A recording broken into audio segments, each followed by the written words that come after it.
I'm KB with The Beat. How are you? I'm good. How are you, KB? I'm doing well, thanks. So let me dive right in. I am really digging WandaVision, especially episodes 3 and 4 so far. So can you talk a little bit about your personal decision to create this show? You know, what was really your personal connection or affinity to these MCU characters that you really fueled kind of your passion to create this show? Well, when I was invited to pitch on it, it was the premise of the show that was Kevin Feige's idea that got me so excited.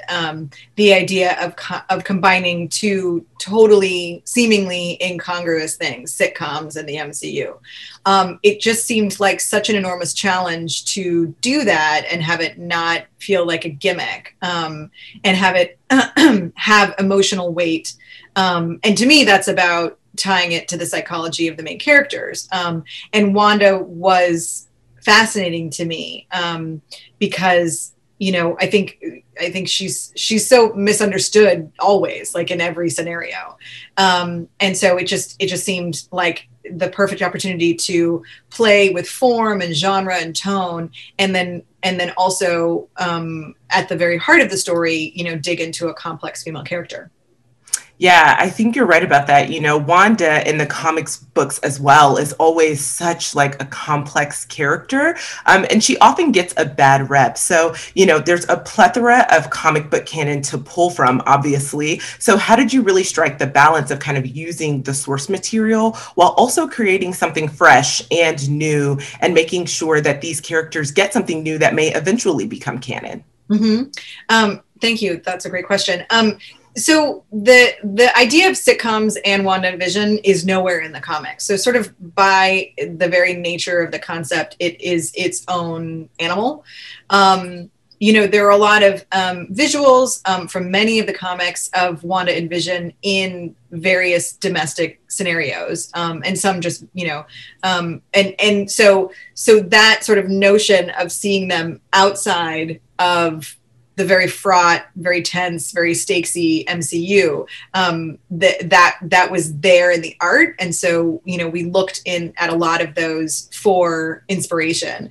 But it was just very organic that this became, it's very much its own thing that now feels, it's such a dense exploration of these two characters, and it introduces new characters, like Monica Rambeau, that it is part of canon. You can't help it. Yes. It's part of canon. I'm so excited. And so like there's one aspect of a trailer that we've seen thus far, where we get to actually see Wanda and Vision dressed up.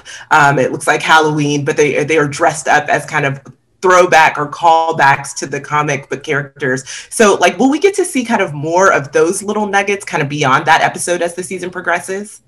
Well, I mean, I think that the whole series is full of those intersections of influences. I mean, like, I've always loved meta content, but this is like head and shoulders the most meta content I've ever been a part of. So yeah, I mean, there's just that kind of thing all across the show. Allusions to the comics, allusions to the sitcoms that we love, allusions to the MCU.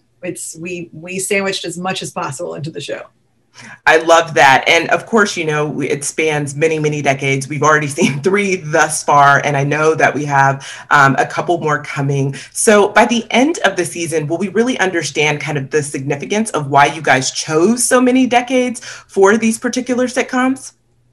I mean, I think that by the end of the season, you will have a very comprehensive understanding of everything that you've watched so far. Okay. I love it. Very fancy non-answer. That's okay, because I'm still so invested that I'm like really looking forward to it. Right. And so when crafting this world, obviously, and creating kind of these new characters and bringing them in, for you specifically, like who was the most challenging kind of new character to add into the fold, or whose arc was kind of the most challenging to really flesh out for you? I mean, I think Monica was challenging in that I so wanted to do it right. And because, you know, I had been lucky enough to work on her scenes for Captain Marvel. So I felt sort of very protective of her as a young girl, and then to leap forward and write her as a grown woman. I felt a lot of pressure with that. And I was very grateful when Teyonah was cast, because she brings so much to the role. Like, I feel like we as the writers barely had to do anything, because she just embodies Monica so well. And it's such a pleasure to watch, and she's such a special talent. So I think the challenge and the desire to do right by her, you know, it was hard. And I hope fans will be pleased. Well, I can say so far so good right now, because that actually led into my next question, kind of what was the process of getting Teyonah on board? You know, I've been a huge fan of hers for a while, but I really, really thought that she shined in If Beale Street Could Talk. And so I was thrilled about this casting, because young Monica was such a little star herself. So just to be able to get this, so what was kind of the process of being able to get Teyonah on board and to say yes, because I think she's doing fabulous. Oh my gosh. And it was that thing, you know, when you're casting someone and the casting people are like, oh my gosh, she's so hot right now and she's doing all these things. And we were like, yeah, we know. She's incredible. It's going to be amazing. And it was hard too, because, like, you know, when she's the little girl stuff in Captain Marvel, she's so, you know, bright-eyed and her whole future is ahead of her. And then we did this thing where we meet her like in the worst moment of her life. And it's to Teyonah's credit that she was able to still, like, carry that little girl essence, you know, with her. There's like a little moment before when in episode 4, when she puts her hand out into the energy field, she smiles a little bit, you know, because she's still she's Lieutenant Trouble. And you know, she's just one of those actors who can do the depth, do the sort of gravity of the moment, and also, like, get the lighter layers in there as well. Yeah, I mean, she's fabulous. And also, I'm thrilled that Kat and Randall are aboard. Like, I just love this trio so much, in addition to, obviously, Wanda and Vision. So just thank you so much for chatting with The Beat. I love the show. It's fantastic. And we really appreciate it.